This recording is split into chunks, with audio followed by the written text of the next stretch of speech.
moom warul promoteur promoteur yi ñoo koy wër moom warul promoteur ndax ci côté mobilisation macha allah waaye dama koy laaj Sine sa combat bi nga génn keroog am ci victoire dañu la gis nga volumé tey ñu gis la nga wàññi poids adversaire bi la wala entraînement yi moo métti wala da ngaa feebaroon. waaw bisimilah gannaaw bañ sant yàlla di julli si yonent bi di sant suñu ñaan waajur maa ngi sant sama waa koñ waa Kanda Fodé Bayo maa ngi sant waa Betuwaar yëpp waa Jalañ di sant waa écurie Ndargu Ndaw waaw di sant boulangerie Bongore suñ papa Père Riyad maa ngi sant monsieur le maire bu baax Zad waaw di sant waa Kanda Fodé Bayo yëpp ak sama fan club bi mafia Sine mafia alliance maa ngi béggee ñëpp waaw jimaan dama ne da ngaa wàññi poids lan moo waral loolu. waaw wàññi poids bi xam nga rek waaw Sine moom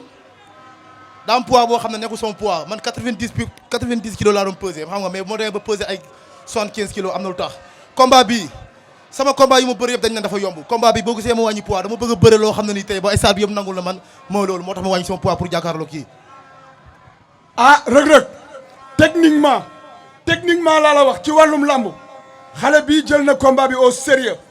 ndax su demee am combat tout récemment yokku voix yokku volume tey mu ñëw wàññi volume ba nekk ay 75 kilos kon jàng na la xam na fi mu lay jaar te yow dañu la gis nga volume ci combat bi lan moo waral nga yokk poids te yow amoo woon poids bu toll nii. bismillahi rahmaani rahim alhamdulillahi rabbil alamin ginnaaw ma sant yàlla julli sama ñaari waajur maa ngi julli si yonent bi sant sama ñaari waajur di bëggee waa gaawaan yëpp sama fans yi maa leen di bëggee aw ma seen fay di gërëm cuuj sama kosu moo ma yor li nekk si man moo ko def cuuj la de du man ak yàlla di gërëm sama ménagère Dame Ndaw di la bëggee yow jiima ak ñoo fekk yëpp sama adversaire maa ngi koy bëggee bu baax li ma koy wax na bëriwul kii ñi mu doon am dafa yomb fala ñoo ñëw di jàll mi nga doog am combat waxa lool mi nga doog am combat te du yomb bu foogee day yomb mi nga nax boppam parce que ñun ñu ngi suñu dox ñu ngi liggéey xam nañ li ñuy liggéey ñu ngi travaillé te ñun cuuna yoruñu xam nañ li ñuy liggéey moo ko jàppee na xamal lépp dëgg la. ah combat bi doy na war na boo jege sil foog ma laajaat la parce que yéen ñaar ku leen gis ni ngeen nekk nii xam na nekk ngeen en forme mais booy bi yokk na volume te dina cuut champion la de moo ko yor de te nee na combat bi daf lay wax ne la bu fekkee ne da ngaa foog ne day yomb yaa ngi nax sa bopp lan nga koy tontu. jimaan man ñaanuma yàlla am lu yomb su ma naree am lu yomb yàlla na ko yàlla may ndam moom dina ne dafa yokk voix nii barke ci Seydina Mouhamed kii su ma ko jàppee moo xam ne du dërëm jimaan kii amul doole dafa limee nii rek mais amul doole te su ma ko téye di nga xam ne lépp dëgg la mu ngi tëf rek gars yi ne nañ daa dof nangam mais combat bi di nga xeex di nga bëre barke Serigne Bamba Mbacké te bu ma la jàppee nga xam ne doo dërëm. laa ilaha illallah dégg nga booy bi de dugg na ci sa garde.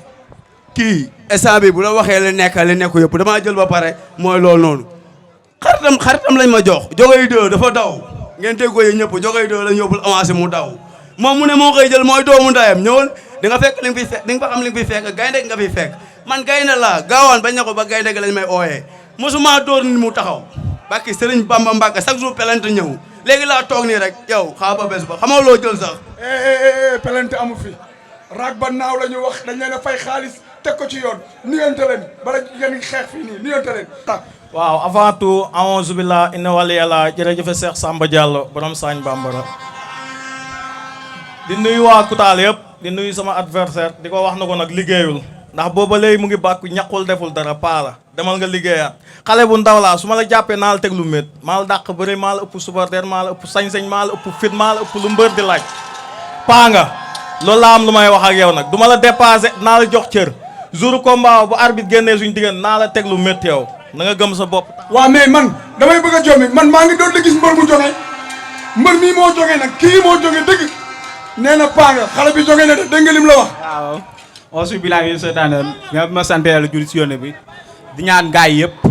jour combat ba la 14 ñëpp ñëw teew si képp ko amul fii l'avancée de Ngolo Kaolack amut fii ku ko fi xamut kii ay waxam lay wax rek mais xam nga ñi fi toog ñii ñëpp xam nañ ma bu baax ah kii nag ay waxam lay wax rek jour combat ba na nga diggal sa bopp nga taxaw ñu bëre ma def la loo xam ne doo ko fàtte ba ngay xëy dee maa la ko wax. jërëjëf léegi yow ci côté mobilisation lan nga ñuy xaar ci yow. waaw maa ngi woo waa Koutal yëpp di woo waa Kawil waa Caawaandu Sangil waa Saare Galo Saare Ali di woo waa Sonkrong waa Kër Madiabel waa Proxaan di woo gaa yëpp na leen ñu def nuñ doon def mobiliser ñëw mooy loolu waaw soutenir ma mooy loolu yàlla may ñu ndam ñu dem feetee ji ko mais paa bi moom taxumaa jug na liggéey quoi amul doole de. cooy loolu lan nga ñuy xaar ci yow ci côté mobilisation. gars yi yëpp maa ngi leen di invité waa Kaolack Sibassor Ngoloj ba Koutal sax Koutal bi mu dëkk sax am naa fa ay mbokk na ñëw seetaan si ma daan ko ne leen aja dem na ñibbi bu ngeen bëggee sax ma ñëw ba Koutal daan ko foofa wan leen ne maa ko mun képp ku ñu yaakaar waa Koutal sax moo fu ñëwee dinaa la daan maa la ko wax. jërëjëf joxante leen loxo voilà jërëjëf merci frère.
Yaawu Joor kay taxaw Yaawu ñëwal taxaw Yaawu Joor bu Kaolack ayca Yaawu Joor bu Kaolack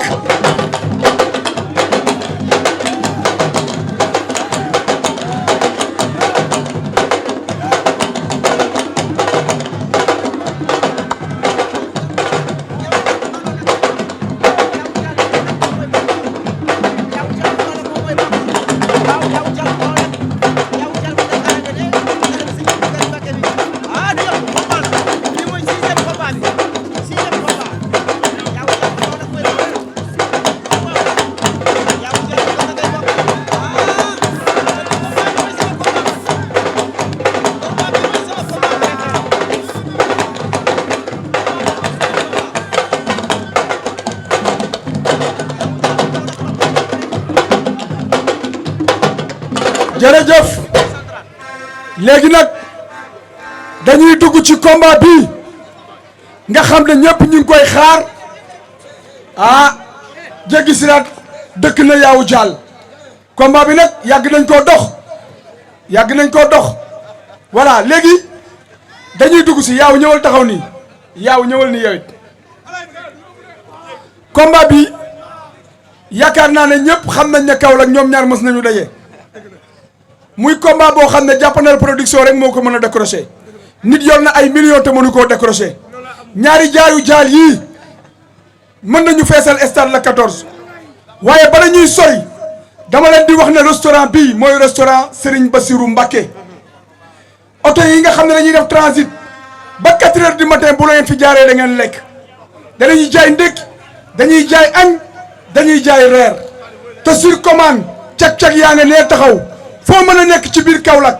cag-cag yaa nga nee taxaw soo wootee def sa commande ñu jox la livraison ci nu mu gën a gaawee Saloum Chicken bi nga xam ne Sénégal Kaolack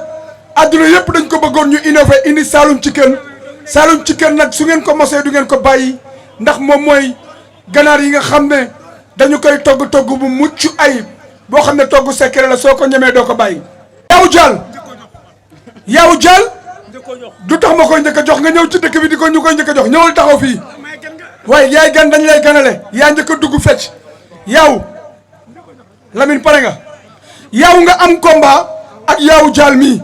mayaat nga ko revanche déedéet du ma ko njëkk a jox yow laay njëkk a jox bàyyil sa théâtre yi dañuy signé contrat xoolal fii yaaw sa adversaire nga nii xam nga ko kenn du la ko présenté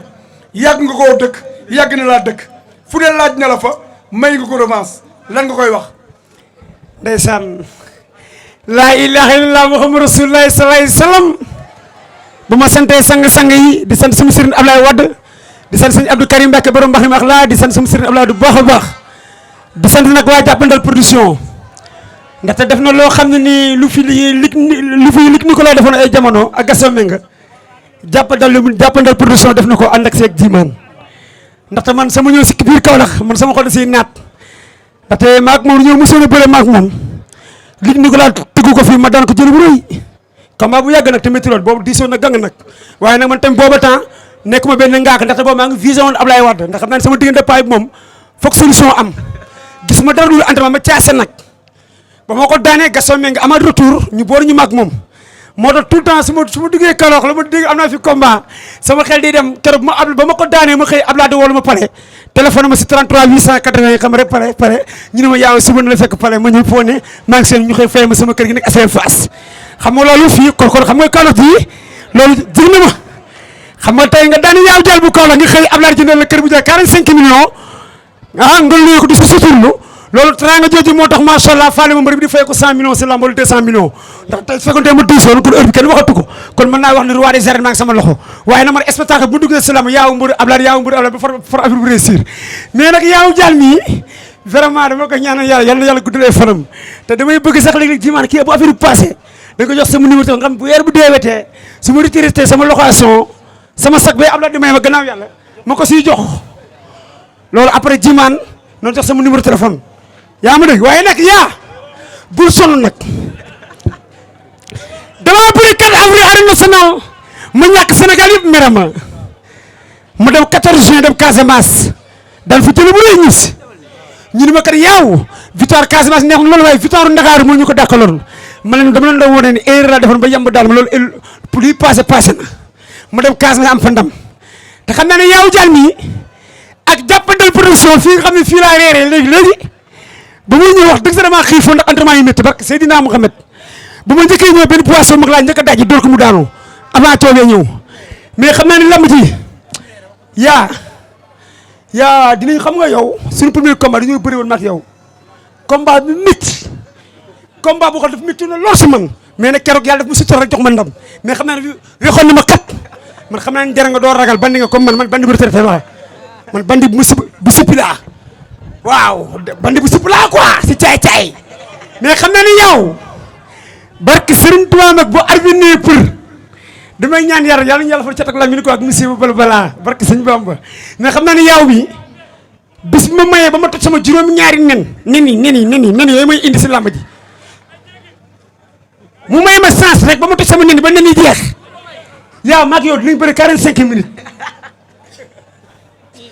yaa ngi réere ndaxte man instant bii nii man ay kilifa dañu maa sas ndaxte damaa bëri arène nationale Sénégal yëpp génn si man koo wax mi ne ma Yaawu mbëri war la woon daan ma ne ko koo daan 6 fois bul daane benn garaawul méttiwul mais gars yi gis ñu woon loolu lan lañ gisoon na Yaawu Jaal daan yàlla nag mënul dëkk nag chaque jour di la may ndam bu doon sama soog a toog arène nationale yàlla may ma ndam kilifa yooyu dañu maa conseillé ñu ne ma yow Yaawu nekkatoo Yaawu n'importe qui yow Yaawu Sénégal nga Yaawu ngir yàlla bu amatee combat da ciy teg sa bakkan ji ndaxte boo daanoo xale yi dañuy jooy maire yi jooy paa yi jooy jànk jeeg jërànk ji jooy ma leen nag xanaa léegi laa leen saf rek waaye man moom nag si pouvoir bi dama doon téye gars yi di leen dóor ñuy daanu yaa ma dégg moo tax kii sama diggante ak maa ngi moom tant que kilifa yi wàcc ñu ko tribune ma yaaw bëreel du ma bëre ndaxte fan laa ko teg dinaa xeexee yow ndax temps yi dama def formation garde rapproché bu saf sap. maa lay xaar. yaa. maa lay xaar. formation garde rapproché laa def. yow indi bu nga fi wax indi ba lippoon nga fi wax. xam nga yow. dara.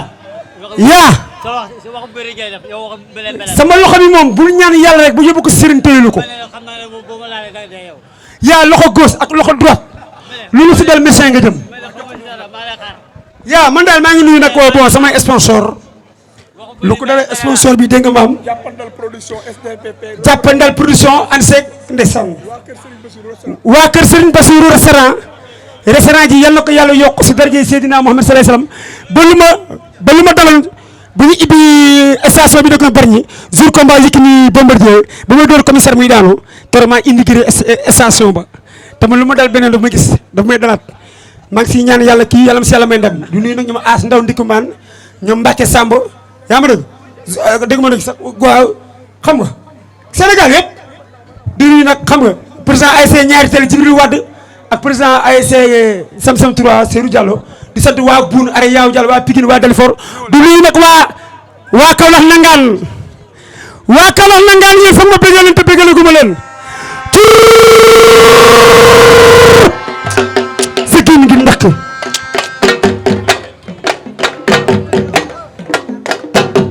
laa ilaaha illallah Muhammad Rasulullah sallallahu alayhi wasallam ba ma sante sang-sang yi sant sama sëriñ Ablaye Wade sant As Ndaw borom Ndikumaan sant Mbacke Samb sant waa Kaolack nangaan sant gendarme yi sant semi yi sant sama marum papa yi sant sama frère yi sant sama jigéen yu baax yi gaynde ba dee soow maa ko duma daan Jules Baldé numéro 2 maa ko duma daan Boy Sey numéro 2 maa ko duma daan Atafa italien maa ko duma daan Bul Xaati bu Moussa Dioum maa ko duma daan commissaire bu Balla Gaye 2 ma dóor ko mu jaaxaan jadi bu CNG ma dóor mu ko sere bu yàq bu Parcelles ma dóor ko mu jaaxaan yamb bu ginnaaw raay ma jàll si comme jàll yaaw jàll bu kaw la yaaw mii nam ngeen samay ndam te su ma amee ndam yéen di ngeen bëgg xam nga kii nii lu ñuy wax motul muus bëgg a yàq mbuus du ma ko yàq ndax gaa ñi dañu maa bëgg sa gin gi ndàkk sa gin gi ndàkk sa gin gi ndàkk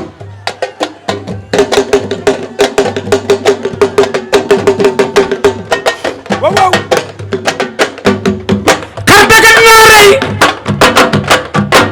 xar dagat naa rey yaawu jaal dagat naa rey xar amul bëñu kaw yaawu jaalit amul bëñu kaw ginaarit amul bëñu kaw dank li lamb muus bu sa jinax bako ña ba fa jege jaalu yaa jinax du ko yër ba sala bak sa gin gi ndax sa gin gi ndax sa gin gi ndax waaw waaw ndeysaan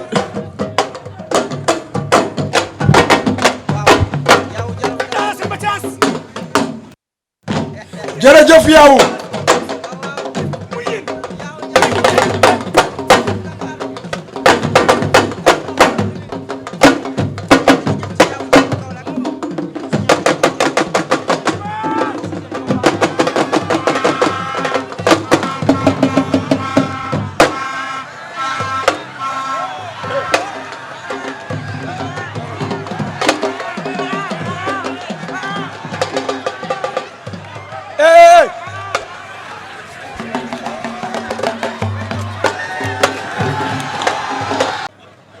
xam nga sa adversaire kenn du la ko wax bëri ngeen ñaari yoon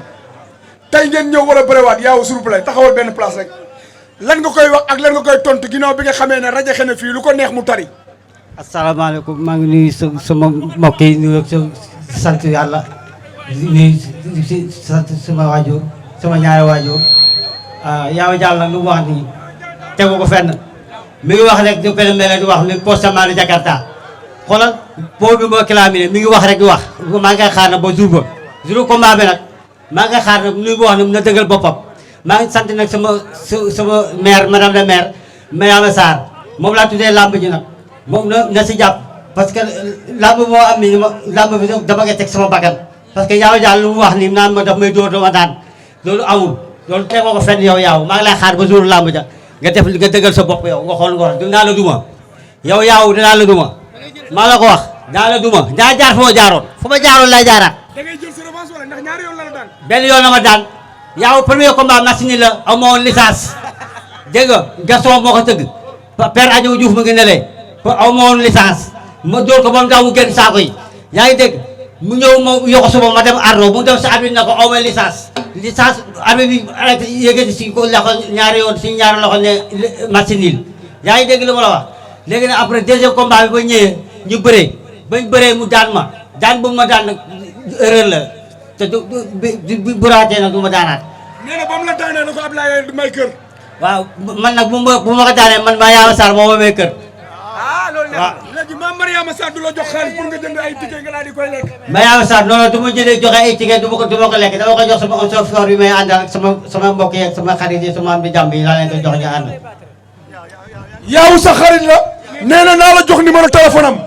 parce que yaaw mi ndeysaan nee na foog mu may ko xaalis waaw. xam nga sama yaram dafa daw lu ñuy ne ndeysaan cooy da ko gërëmee olom c'est que ndeysaan combat sama ne monsieur déplané defal ndànk nee na dafa bëgg bu la daanee Mariama Sarr may ko kër comme Abdoulaye Wade may na la kër te dafa bëgg kër lan ngay wax madame la maire bu Kaolack. jël am na jël bu leer am na jël bu leerul am na leer nag leerul am na comme da nga bëgg am kër rek man coow jibul dinaa am yéene ba waaye nag dañuy naan leer nag leerul de ndax du ma ngaaka moom comme sama combat arène nationale rek dañuy naan yaaw ans bee laal ak laalu yooyu daal am na amul problème man daal fexeel jour boobu daal ba at bu yëkkatee sa loxo nee na Mariama boobu yëkkati kër may la ko ndax tey vraiment sama kër gee paa bi may ma xam nga sant yàlla quoi wax dëgg si yàlla moo tax faali ma benn mbir bu fekk santante million si lamb dama see doylu gëm sama bopp yaa ma dégg di ñaan yàlla na bo waaw mais waa combat bi sax kilifa yi nii war ñoo mën a yëkkati kër may la Youssouf Bengeloum moom mooy ki nga xam ne mooy parrain bi su daanee dina ko may kër la wax. waaw non man sama yaram mën naa daw man garaawul bu nekkee su la leer boo ma daan may la kër xam naa ne moom jële bi moom mën nga maa dande waaye nag di nga ne mën naa la dóor métti moom may la waaw ma may la jële bi ndax nga am kër mën naa la duma métti yow da ngay soob mënoo ma dóor bu dóor métti yow mënoo ma dóor métti da ngay soob rek soo wax bi da ngay soob yow yaaw li yaaw ni tegoo ko fenn voilà nuyonte leen yéen ñaar nuyonte leen non dafa ndànk rek waaw. Jiman ñun ñëpp ay mbaru animation lañ si làmb kii tey war na mën a jekk tey kii waa Kaolack ñu ko war a mën a dimbale mu am loo xam ne salaire lay doon wala mu am kër boo xam ne dafay yeewoo man tey Ablaye Wade ba ma jëlee si car rapide yi man 4 heures matin laa doon xëy wàcc 11 heures mbaa minuit le 1er janvier le 3 janvier 2007 ma duggee palais ba génn keroog laa gëj a xëy si car rapide il vient Dakar ma dox oto ma neex si Dakar dama siy dugg du ma fay ndax ancien la ku 93 ku ko def si car rapide yi ba 2007 paa bi recevoir nga bàyyi la car rapide ndax lu tax paa bi recevoir ma dafa teraanga ma bàyyi car rapide yi tey su fekkoon tey mooy moon teraanga kon du ma bàyyi car rapide yi ndax sama transport a ngi ni ma téye sama biir poste yaa ma dégg kon bi kii yaaw mi man même bu dul la sax war ñoo mën a yëkkati benn kër kilifa yi diine yi kilifa yi mag yi fii ak gars yi am autorité yi ñu may ko benn kër boo xam ne sax bu jar ay 10 millions mbaa 8 millions mu si suturlu ndax yor na jabaram yor na ay njabootam yaa ma dégg comme da waxu kër nga wax rek amul problème li si caméra lu bët niñ bëri nag waaw gars yi ne boo daane dinaa def lu ma mën nag mais xam naa ne moom sama yaram daw na quoi sama yaram daw na ndax tey da nga war a am kër te naa la may nag jërëjëf naa la may jël boo xam daal arbitre dina yëkkati sa loxo ñu naan leer naa ko leer waaye nag pour mu leer ba jaaxal non da ngay liggéey waaw da ngay liggéey war a bëgg laa may kër dinaa la tuuma ba pare naa la tuuma ngam da ngay sóob naa la tuuma waaye yaaw s'il vous plaît voilà jërëjëf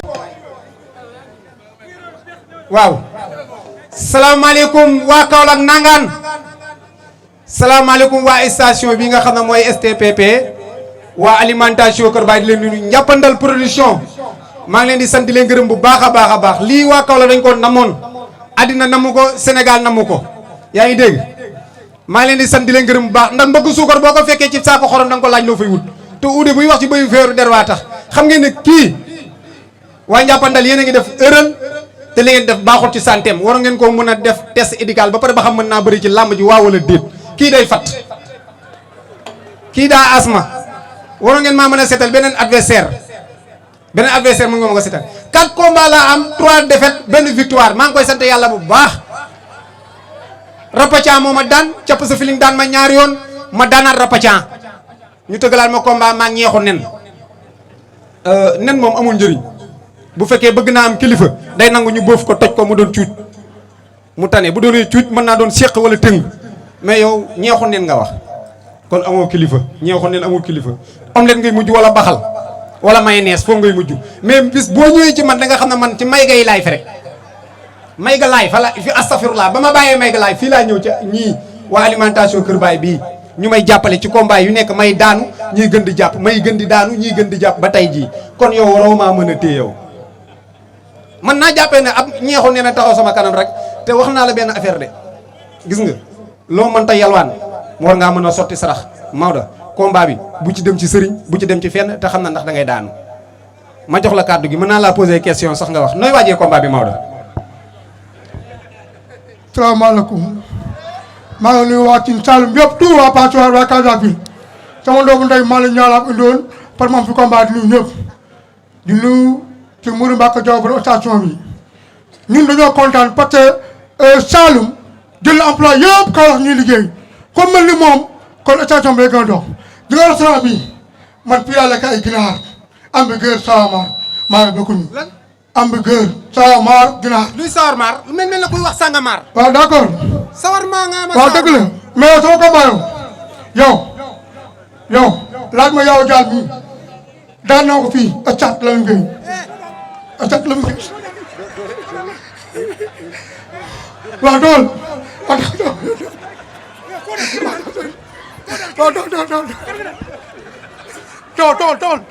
tool rek xam na kii xam na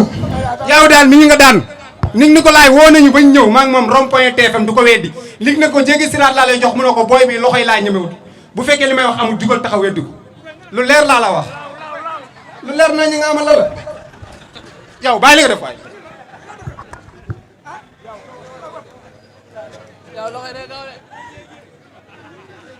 Maodo Jiman Ndiapandal production ñu ngi leen di gërëm bu baax a baax di leen sant li ngeen def nii lu nice di ñu gërëm Youssou Benzeloum ak Ablaye Dieng bi nga xam ne mooy sama manager yóbbu ma Dakar namu ma dara mooy defal lépp di sant nag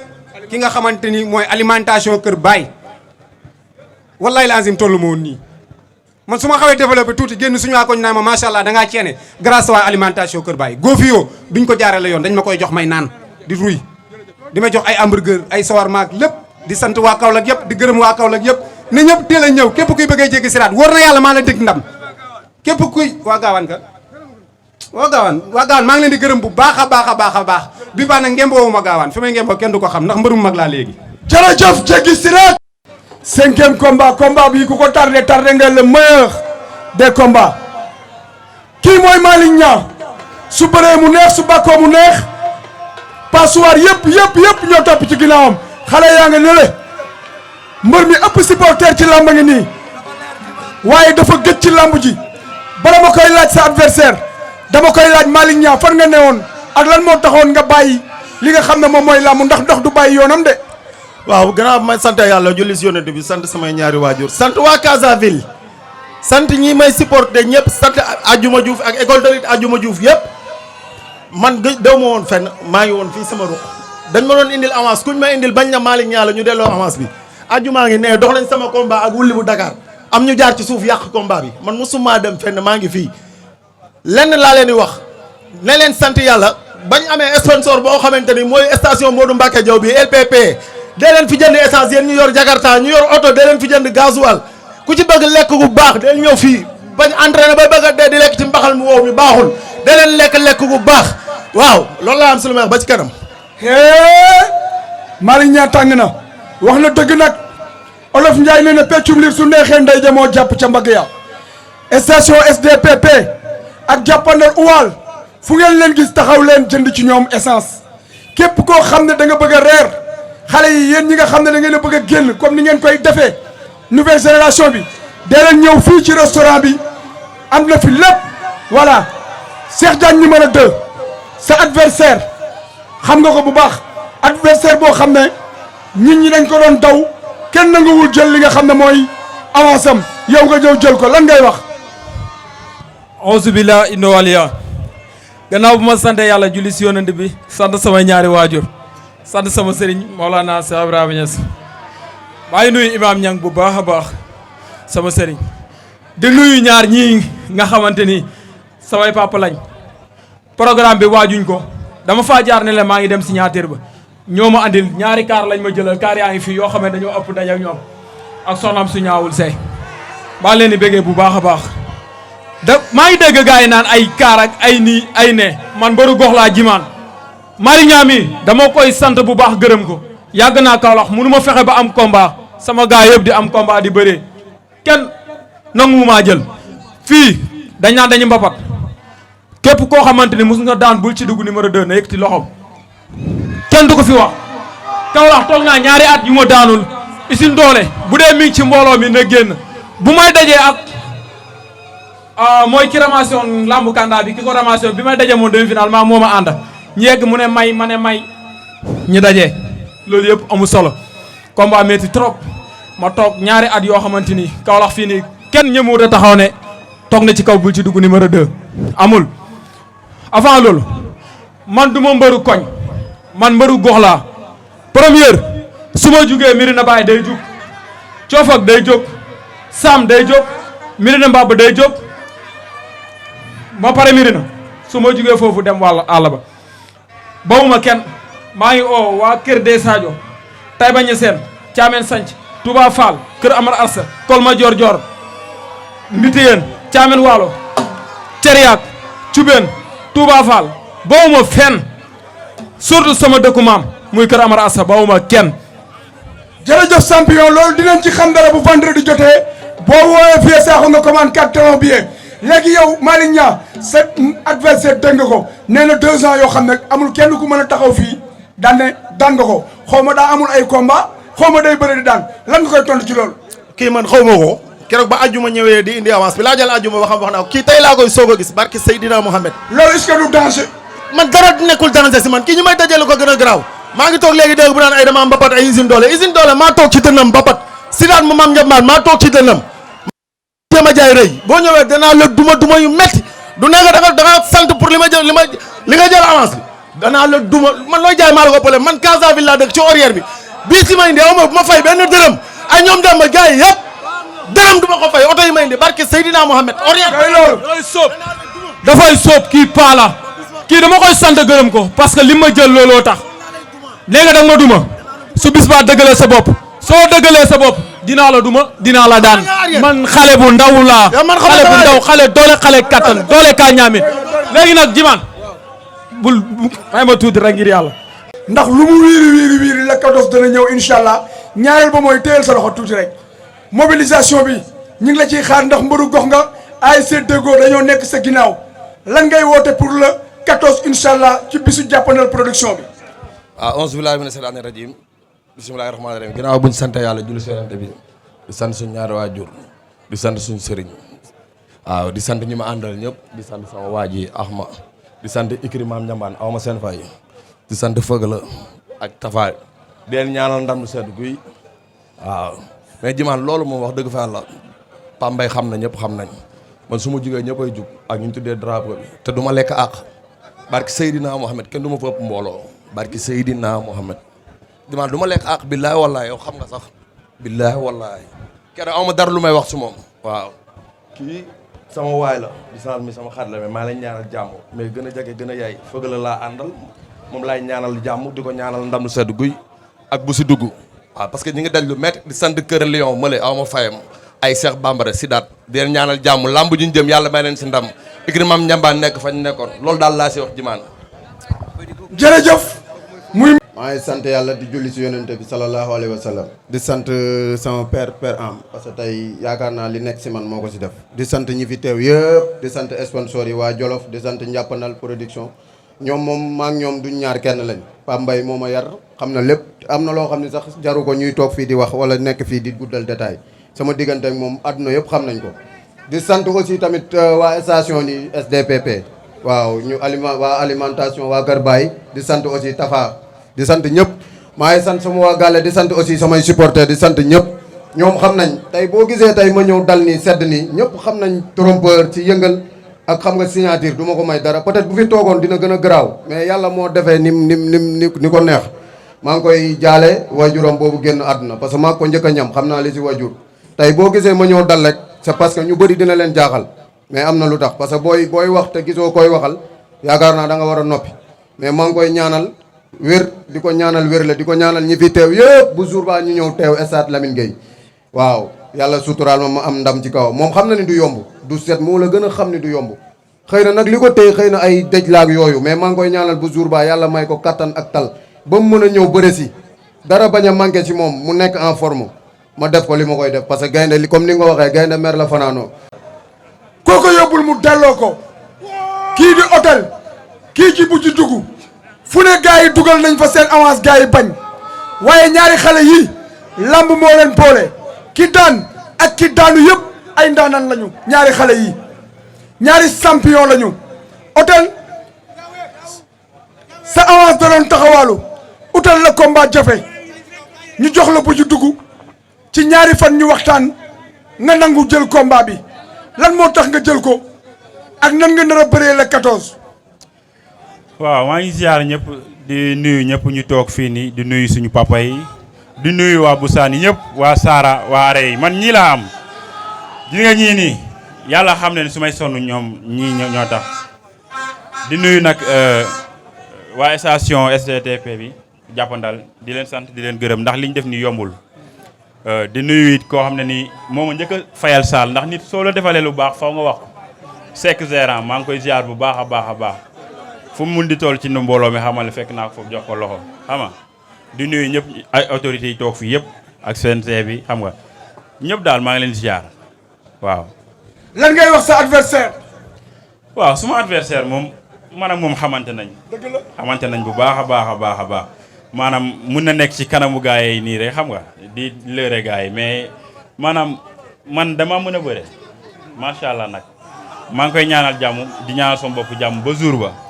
ce jour ba yee jimaan ma wax la benn affaire maanaam combat bii nii da nga ci gis mobilisation boo xam ne suma côté boobu waa Busaan Bongare Saara kenn du des jàmm gën ba ndangaan boole ma sax suñu waa village dañ maa yónni yàkkamti ma jërëjëf wax ji tegewu na pesé na muy xale boo xam ne ci côté mobilisation dangaa baax rek naan ma jimaan mobilisation waaye dégg nañ sa tey my boy le grand champion bu ci dugg champion nga waaye am nga yàkkale xale boo xam ne la ci wàllum lambu ci wàllum mbapat ci wàllum mobilisation techniquement dafa taxaw lan nga koy tontu ndax dégg nga ko bu baax. waaw Jimaan maa ngi sant yàlla bu wéer a wéer gannaaw bu ma julli si yonent bi di sant sama ñaari waajur di gërëm waa Gaawaan gi ma jógee di sant. wooy waa Gaawaan ana ñu bu ci dugg ana waa Gaawaan na ñëw damal toog bu ñu dugg lañ laajuñ la. waa di sant ñëpp di sant waa Gaawaan di sant sama adversaire Jimaan kii li may waxoon moom bëriwul nee na xam na ma bu baax moo ngi nii barki yi bàyyi ñes mi yaakaar laa ne kii xam na ma bu baax xam nga ay mbapat rek yi man kii lu ma jël ci drapeau mosu ko jël lu ma jël ci nag jëlul ko fu ma tojul ko yow li ma lay xam nga ko lu ma dajal si nag xaaj ba dajaloo ko man mosuma dégg man mu ne ñu jël drapeau soxoruma champion la dama koy sant na ba mu jëlee sama avance champion la xam naa ko dañuy dee si àll bi te laala nañ moom moom fii stade bi ñu dajee ma war ko si stade bi yaa ngi fa ñu dajee kër ma jibel làmb ji temps bi yàgg mu tam si gars yi ñu ne dañ ko fii stade booy li fii stade li ma ko wax moom keroog dégg na ko dama tam ba si noonu na ko yow xanaa doo mbër xanaa gëmoo sa bopp ñoo sëgg ñu bëre mu ne gars yi fii nañ tar ko ma ne ko yow gëmoo sa bopp mu ngi nii loolu laa ko avant tout li ma koy wax bëriwul barki Seydina Mohamed laa kii keroog naa xam ne liggéeyul Jimaan dama entraîné ba woo koomu kii lu may liggéey du pour moom te bu keroog bis baa di nga ko xam di ñaan yàlla ma ñu ndam incha allah te keroog nag da nga gis mobilisation bu garaaw xam nga dama la mafia bu nekk Dakar barki alxuraan dëkk ba man mbëru gox laa waa Soogoon Passy kër Birane Khoudia kër Bakary Ndiadiane Niassène ñëpp a toog sama ginnaaw. yaa ngi digg de. dégg nga ma ba suur ba. non vendredi nga jënd si ticket ba xool. loolu lu problème avant vendredi sax damay dugg maa la ko wax. Njimaan du man rek a nekk membre CRG ndax ñi nekk ci tribune bi fii Ajuma Amdi Njaga ak Amadou Ba ñoo ñëpp membre CRG lan di sant yàlla bu baax ñee nag ñi ñuy jiital ci sant bi mooy ñii service d'ordre bi ñu jara gërëm lan ñu jara sant lan da nga leen di jox heure bi dépassé ndax ñu toog di couvrir kon war nañ leen a sant promoteurs yi war nañ sant sécurité bu baax a baax a baax a baax ndax lu leen neexoon tey doo leen waxee du heure bi jotee ñu dugaat seen oto dem remplir seen contrat mais dañ fiy toog assurer sécurité bi ba mu jeex kon sécurité bi ñoo ngi leen di yóbbante ci seeni kilifa ne CRG bi sant na leen gërëm na leen un ouf de soulagement promoteurs yi xawoon na noo dee duñu am parrain bu baax duma am sponsor bu baax donc nag wàññi bu nekk ci benn lay commencé comme gis nañ nag ay sponsor yu ñëw ndànk-ndànk kon dang ci sant yàlla rek di yokk ci liñ doon sante yàlla ñuy wax nag ay dànkaafu yu nga xam ne war nañ leen koo wax mooy mbër leen koy xàmmee ku dul mbër mooy licence mbër yi képp ku ci am combat te renouveler woo sa licence demal nga renouveler ko gàcce la tey nga ñëw le 14 jot ñu naan doo bëree parce que amoon licence xam nga kii wax na ko fi am na benn mbër bu ko wax fii yëpp ne danga koo dóor ba arbitre bi woote ñu ne ko kii amul licence ñu yëkkati loxo kii mbër moo amul licence na ñëw renouveler licence am ndax promoteur bi la jox xaalisam avant mu lay jox xaalisam bi dañ koo jënduloo licence mu jënd licence kon donc mbër mu nekk na jënd licence bi du pour bëre du pour identifier licence bi assurance la CNG dafa signanteeg partenaire assurance ne ko du 1er octobre au 31 juillet damay signanteeg yow contrat mbër mu ci gaañu ñu jël ko en charge donc nag du 1er octobre au 31 juillet ci la licence di valable du 31 juillet le 1er août licence bi c'est caduc keneen beneen saison di ñëwee ku nekk dafa war a renouveler licence am il faut que ngeen dem pour renouveler seen licence ndax couverture assurance la li ñu leen di wax ni yéen la tax mais mënoon nañ leen bëre loolu li ngeen gaañu après ñun ñu croiser suñuy bras mais mbër mu ci amul licence ne gaa renouveler wu licence am ne dem renouveler licence am loolu lañ leen di dànkaaf discipline nag la ñuy ñaan gis ngeen ni ngeen image bi ngi supporters yi wone fii jour lamb ja nañ ko wone gàcce la tey nga ni bëgg naa mbër mi lamb ji tas nga fay def ba nuy suspendre mbër mi ba ki nga xam ne mooy sa kilifa nga xam ne moo jiite moo jiite sa écurie ñëw di sukk ci ay moroomi nawleem di jéggalu loolu nit ñi war nañ koo moytu. mbokku Kaolack ñun waa jàppandal production ñu ngi remercier ñi nga xamante ne bàyyi nañ seen yitte yi depuis ci 5 heures ba léegi ñëw fii ci signature bi rawatina sécurité bi nga xamante ne depuis 16 heures ba tey ñu ngi fii ñëw te heure bi presque jeex na mais ñu ngi toog couvrir li nga xamante ne moom mooy événement bi. di wax ne ñun waa jàppandal production dañoo nekk ay jeunes ren ñu débloqué ko wenn 50 millions teg ko ci table ji pour saison ren bi pour 5 journées jox nañ avance 80 litres pour marquer suñu touche ci emploi des jeunes li nga xam ne loolu la président woote ndax làmb ji dafa metti corona bi ñëw fi jaar fi mbëri yi sonn ñu toog presque 2 ans kenn bëriwul affaire yi metti trop ñu ne ñun tamit nañ jàpp suñ côté ci luñ mën ci làmb ji moo tax ñu def loolu di wax ne nag ñun nekkul ci làmb rek la ñuy dox dañuy yëngu ci social dañuy dem ci hôpital di def ay social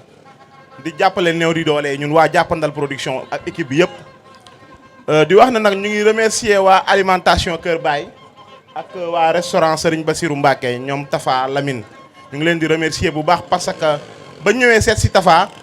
wax ko liñ namm ci Kaolack ak liñ bëgg a jàppalee jeunes yi daf ne man bokk naa loolu nit ku baax moo ko mën ñu waxati mu ne man damay jël benn combat nangoo jël fëgala ak licence daf ko drapeau Saloum ci kën loolu dañ ci kontaan di ko ci remercier parce que nit ku baax la ba ma waxee mu ne ma vieux mu ne ko waaw mu ne ma man sama li ma ubbi nii di ci liggéey wutuma ci xaalis na ci nit ñi ñi ci nekk di liggéey bu weer dee ñu am lu ñu yóbbu seen kër rek man doy na ma loolu jullit moo ko mën nit ku laabiir moo ko mën ñu nekk ay jeunes yu déterminés di liggéey di jàppale Kaolack di yokk emploi bi ndax boo xoolee fee la woon ñu yokkaat fii kon ñoom ñu ngi dugal seen loxo ci emploi des jeunes bu baax a baax di remercier waa SDPP bi nga xam ne ñun fa lañ jugee ay produits SDPP lañ ndax SDPP moo jur jàppandalowel ñun fa lañ jugee SDPP moo ñu tàggat moo ñu teetee tey SDPP nekk benn entreprise boo xamante ne mu ngi employé plus de 2000 jeunes ci Sénégal yëpp loolu suñ amoon ñett yi ñu mel ne SDPP Kaolack kon Kaolack développé na ñu ngi remercier ki nga xam ne mooy sëñ Modou Mbacké Diaw bu baax ci acte yooyu muy def di dimbale jeunes yi Kaolack yi di leen jàppale bu baax a baax di remercier waa Jàppandal Oil bi nga xam ne ñun fa lañ bokk ñuy jaay produit bu baax di jaay essence bu baax di jaay lu baax ñu ngi leen di remercier bu baax a baax à part loolu ñu ngi remercier Lamine bi nga xamante ne ñëw na fii jàppale ñu démb ba léegi mu ngi fii di ko remercier bu baax a baax loolu lañ amoon lu ñuy wax ñu ngi sant ñëpp di gërëm ñëpp. voilà jërëjëf di wax.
bisimilah ginnaaw bi ñu sant yàlla dañuy julli si yonent bi di sant suñu ñaari waajur di sant suma tante bu baax ndax sama papa ñaari jabar la yor xawma kuy sama yaa ndax sama mun naa ni sama beneen jabaru papa bi moom lu mu def si man sax mun naa ni mooy loolu kon damay sant bu baax a baax a baax a baax di sant waa marché waa mbaar fugu jaay ku si mel ne Lin Cuus Assane Dia kilifa gëmbal numéro 2 Fallou sama doom baay du ma tudd turam xam na ak sama doom baay yëpp ak sama mag yëpp su ma jugee foofu nag damay dugg igri maam ñambaan di leen nuyu bu baax a baax a baax a baax a baax a baax ku si mel ne kër de agogo bul si dugg xam nga su ma jugee si bul si dugg Sidaat di ko ñaanal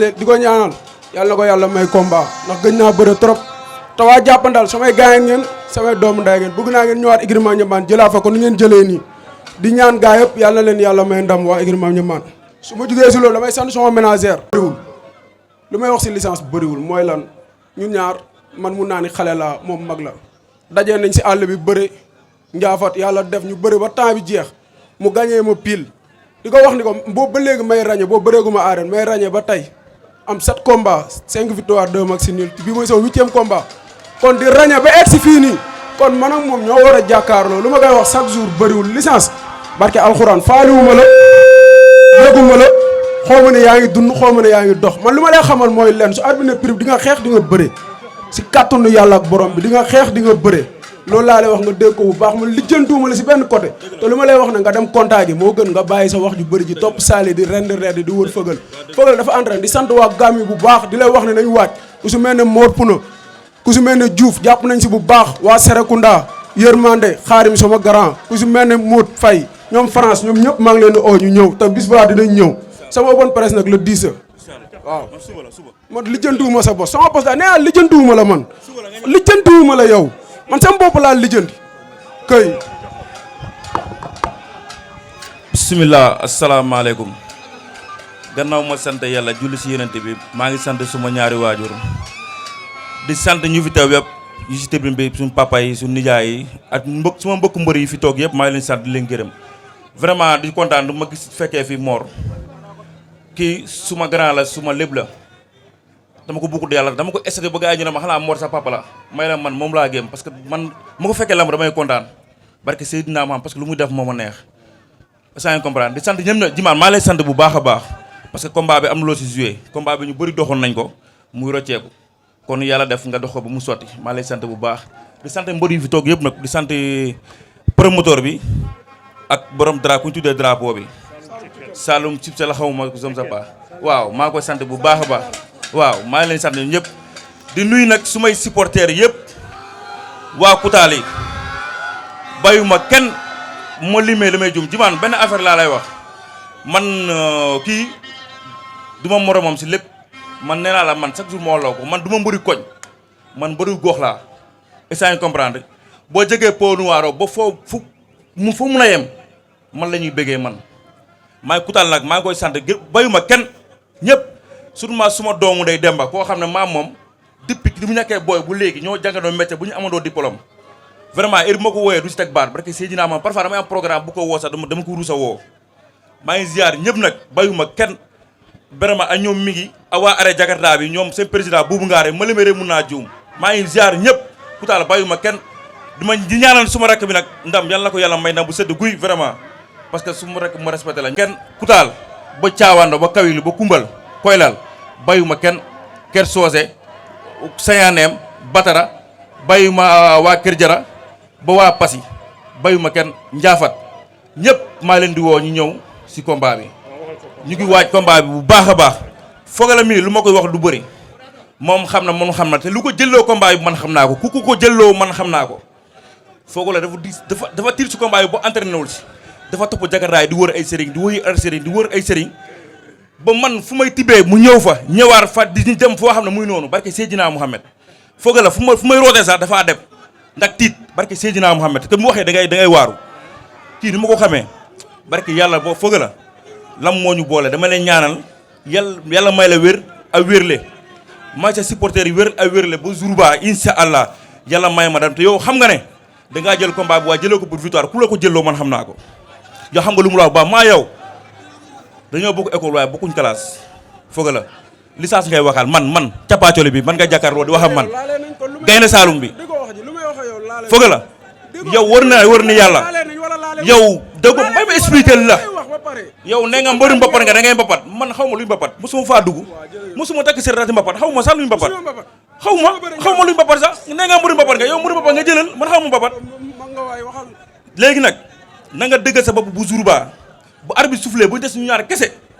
bu arrière bu def dara yàlla xam na ne war na Seexu Tijaan Feugeula boo arrière o combat bi moo tey 1 minute ma génn stade bi dem ñibbi man maa la ko wax. asalaamaaleykum wa rahmatulah taala wa barakaatu.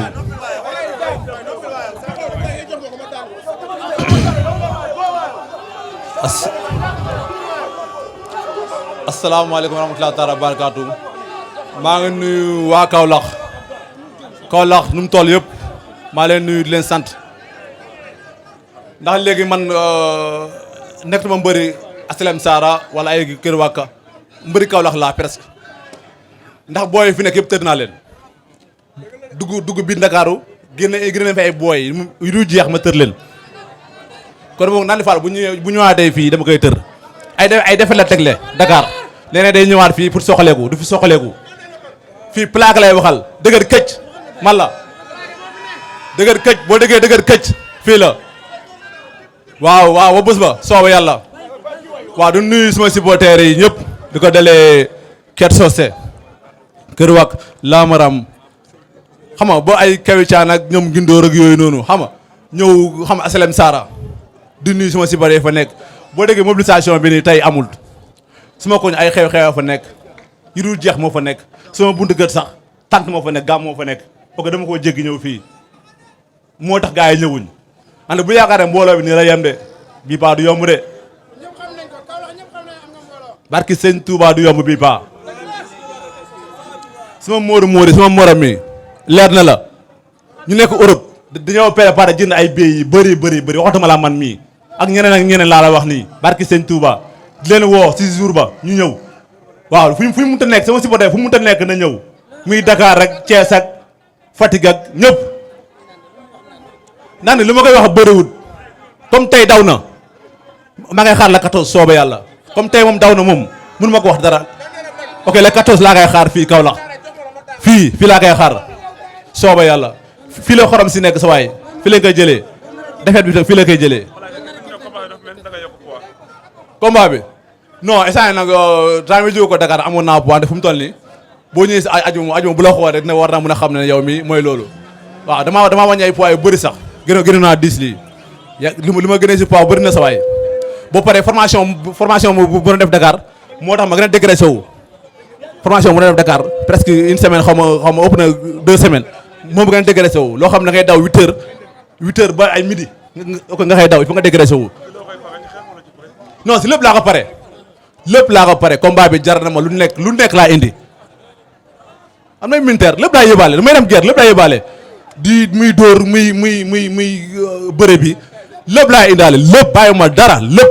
lépp looy yaakaar dama ko indi si jour ba barki sëñ Touba bu xolol bu jaree ma rey nii dama koy rey barki sëñ Touba combat bi jar na ma ko xolol maa ngi soog a bëre maa ngi ndogal ma wax non suma combat bu nga xoolee si net bi wala nga ñu wàññi wala ñu envoyé leen ko parce que maa bëree ay 2 secondes 3 secondes ku dëgg sa bopp ma bëre ak yow 1 minute daan la ñibbi barki sëñ Touba man du ma aneer ay lamb ay dem nii di aneer wala may jéem a am lu may teg du ma ko teg bëre moo ma ñor dañ ma fay xaalis ne ma ñëwal bëre man bu may ñëw lamb lépp laa indaal damay bëre waaw ñëpp xam nañ ni suma supporter ak ñi taxaw ñu ma xam yëpp bëri lañ ma xamee xamee ñu ma caaxaan man du ma aneer combat ne dëggal bés ba rek sooba yàlla dinaa ko daan sooba yàlla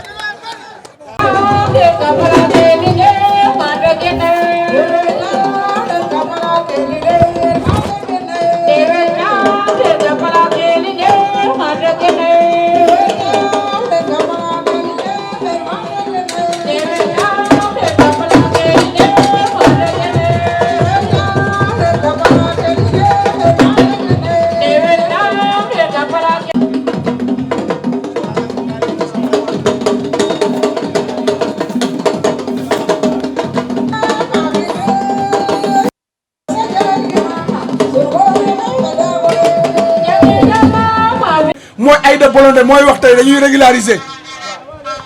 asalaamaaleykum ñu ngi leen di nuyu yéen ñëpp ku ci nekk sa tur ak sa sant Djimane di la nuyu waa Jàppandal production di nuyu yeneen parrains yi nga xamante ni aussi dañoo accepter aussi tamit parrainage yi nga xamante ni gars yi jagleel na leen ko bon je crois que wax ji du bëri man damay andi remerciement Ahmed Youssouf Benjeloun parce que nee na lu tax ma leen di remercier mooy Kaolack bëri na ay leader Kaolack bëri na ay jeunes yi nga xamante ni ñu ngi jàppale ndaw ñi mais da ngeen bàyyi ñoo ñëpp ñëw ci moom ne ko grand yow lañ tuddee làmb ji et je crois que loolu fierté la ci moom parce que képp koo xam ne moom jeunesse bi moo tax muy yëngu et je crois que loolu mbégte la quoi parce que koo xamante ni milieu sport ku ko xam ne Ahmed Youssouf Benjeloun mu ngi ciy jàpp et je crois que tey première édition la fii ci Kaolack doomu Kaolack la nekk fële ci Dakar comme te Dakar lañ koy parrainé ay lamb mu koy nangu donc buñ ko parrainé lamb Kaolack daf koy nangu avec fierté et je crois que tey c'est vrai waroon na fi teew mais vu que dafay am empêchement loolu moo tax mu dellu Dakar suñu mouvement aussi tamit y a beaucoup de gens mais je peux dire que tey vu que milieu jeunesse la loolu moo tax ma ñëw teewal ko en tant que jeune aussi di wax tamit ne ñu ngi pare aussi une forte mobilisation parce que aussi tamit bu leen fàttali aussi tamit Ahmed Youssouf Benjeloun actuellement dafa def benn partenariat ak ki nga xamante ne mooy Serigne Bouk donc je crois que tey loolu journée boo xamante ne journée bu mag lay nekk si ñun en tout cas xaw ma ndax yéen a ngi koy pare mais ñun ñu ngi koy préparé et je crois que tey mobilisation bi dina rëy donc di wax ne tamit mbër yi di leen wax ne Ahmed Youssouf Benjeloun nee na ngeen xam ne lambu sport la te sport warul def lu dul boole te comme te aussi gars yi dañ naan lambu dafay yàq donc ne nañ fexe bi nga xamante ni duñ fa def acte violence comme ça promoteur bi mën na sawar pour tëggalaat leen yeneen lamb di wax tamit ne Djimane benn nee na heure bu ngeen ko wooyee incha allah rabi il répondrait toujours présent je crois que message bi loolu la di leen sant di leen gërëm merci. asalaamaaleykum maa la ñu nuyu yéen ñëpp ku ci nekk sa tur ak sa sant man instant bi dama kontaan ba mënuma wax sax ndax tellement que mbër yi ñëw nañ def seen participation lu nice lañ def gisoo fi xuloo gisoo fi xeex gisoo fi dara affaire bi nice na macha allah kàddu gi na maa ngi koy jox sama mag bi muy ku naa buloon day Diop mu yeggale affaire yi. waaw asalaamaaleykum maa ngi leen di nuyu yéen ñëpp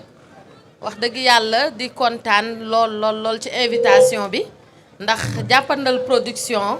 bu ñëwee tey di tëgg làmb rafet na ma teew ci ndax samay rakk ñoo ci nekk wax dëgg yàlla ñu nekk ñu baax ñu jàppale dëkk bi vraiment di liggéey bu rafet di dox tamit ci li nga xamante ne tey jii président Macky Sall moom la santaane muy jàppale jeunesse bi kon nag maa ngi leen di gërëm yéen ñëpp di gërëm tamit waa Saloum Chicken di wax ne seen liggéey rafet na vraiment di gërëm tamit ki nga xamante ne mooy parrain bi di monsieur Benjeloum maa ngi koy gërëm di ko sant vraiment moom tam di ko remercier ci lii nga xamante ne tey jël na ko muy parrain bi ndax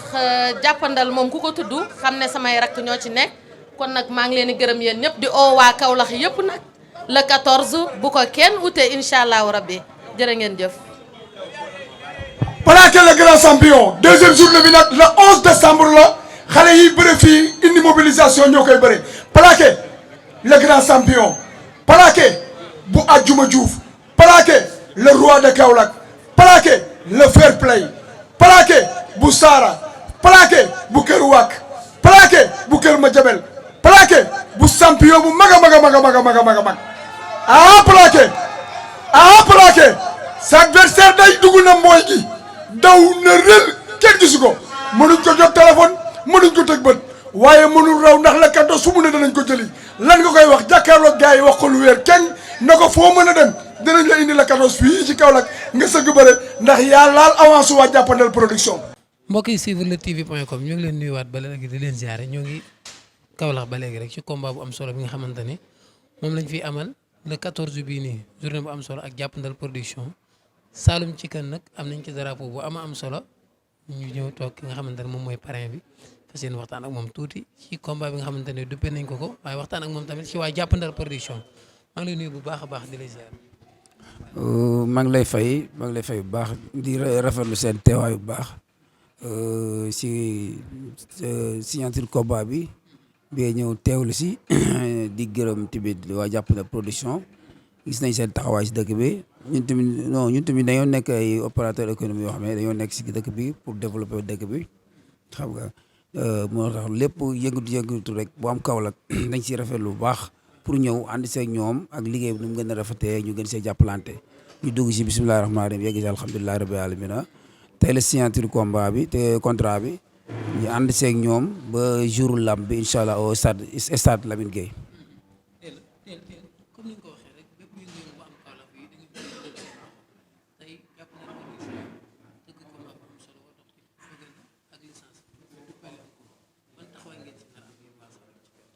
waaw ñun waa Saloum Chicken moom taxawaay bi ñu si am mooy comme taxawaay bi tax ñu ñëw rek indi Saloum Chicken créé ci biir dëkk bi pour rien que rek pour wan waa Kaolack ne leen ñun amuñ lu dul Kaolack dara yitteelu ñu tamit lu dul Kaolack moo tax ñun leen Saloum Chicken bi comme ni ko yeneen kii defee rek ñun ñëw de defee ñu tamit ñëw jël suñu Saloum indi suñu chicken boole ko pour rien que pour waa Kaolack xam ne lii Saloum Chicken la waaw. Saloum Chicken naka lañ nar a ñëwee rek waaw le 14 novembre comme ni ma la ko waxee rek comme niñ présenté wu ni ñu ñëwee nii au niveau signature combat bi fii ci station SDPP nga xam ne fii restaurant bee fekk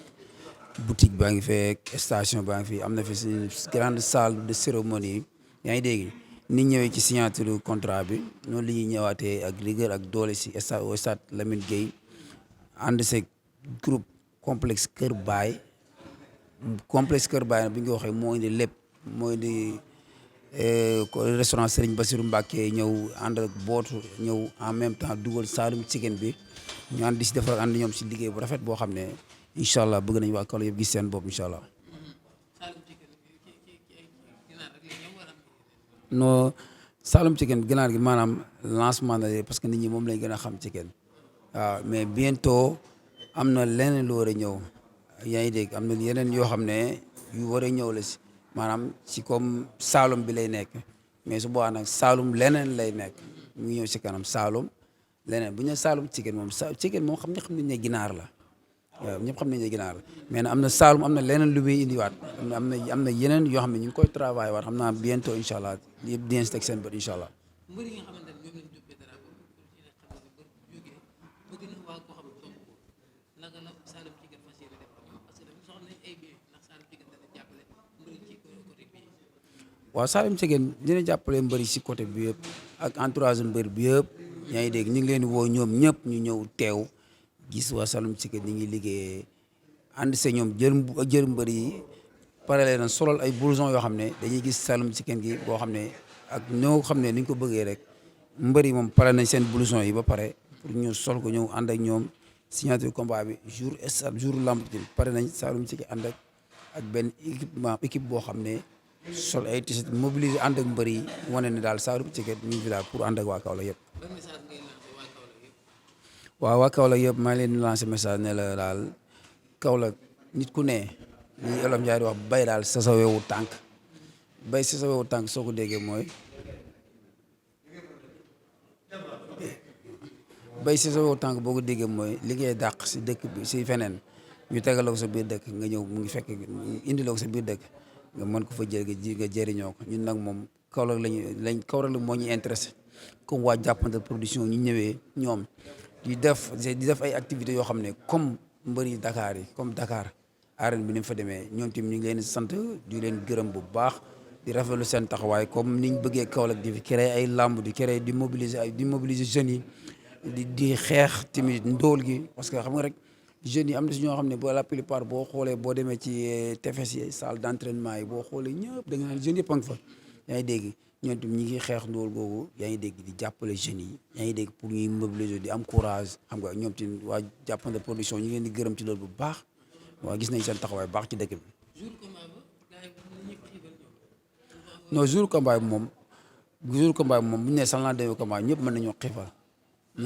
xiifal en tout cas Saalum Chicken mi ngi taxaw tout waaw bu kenn indi dara lépp loo xam ne luñ di lekk wala luñ di naan rek incha allah rabi dinañ ko teewal ci stade bi waaye stade bi xam ne waa Saalum Chicken ñoo fi représenté incha allah.